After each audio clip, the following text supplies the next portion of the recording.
Today, it is very rare to see a steam locomotive in motion. They are mostly in museums, installed as monuments, or mothballed at storage facilities in case of an energy crisis. From the moment the prototype appeared in 1796 until their production was completed in the 60s and 70s, steam locomotives went through a difficult path of modernization, resulting in hundreds of models of these machines. They all differed in power, dimensions, speed, fuel and water consumption, but one thing united them all: the layout, with rare exceptions. If you look at steam locomotives produced in England, America, the Soviet Union and a number of other countries, you will see a similar design in all of them. The boiler is in the front, then the driver's cabin, which is also the booth, and the tender is located behind it. But why was this particular arrangement chosen? After all, for a better view, it would be wiser to place the cabin in the front of the locomotive, as is done in diesel or electric locomotives. There is a misconception that this was done for the safety of passengers.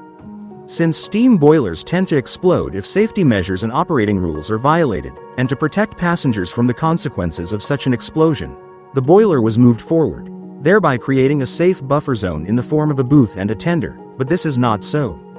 Firstly, boilers did not explode very often, and secondly, in order to understand the choice of this particular layout of the locomotive, you need to know how it works. A steam locomotive is a locomotive moving along a railway as a result of the action of steam on the drive mechanism. Steam is formed from water as a result of its heating in the boiler. The fuel for heating can be anything that burns: paper, sawdust, firewood, but most often coal. The locomotive was controlled and serviced by a locomotive crew, which included a driver, an assistant driver and a stoker. While the driver watched the road, the assistant driver for the firebox, the stoker for coal and water, which were stored in the tender.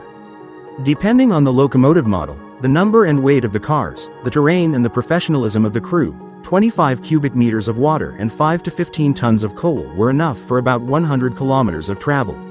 It turns out that in order for the locomotive to move in a relatively short period of time, a large amount of coal had to be moved from the tender to the firebox, and for this reason, steam locomotives have such a layout where the tender with coal is located behind the booth through which the coal is thrown into the firebox.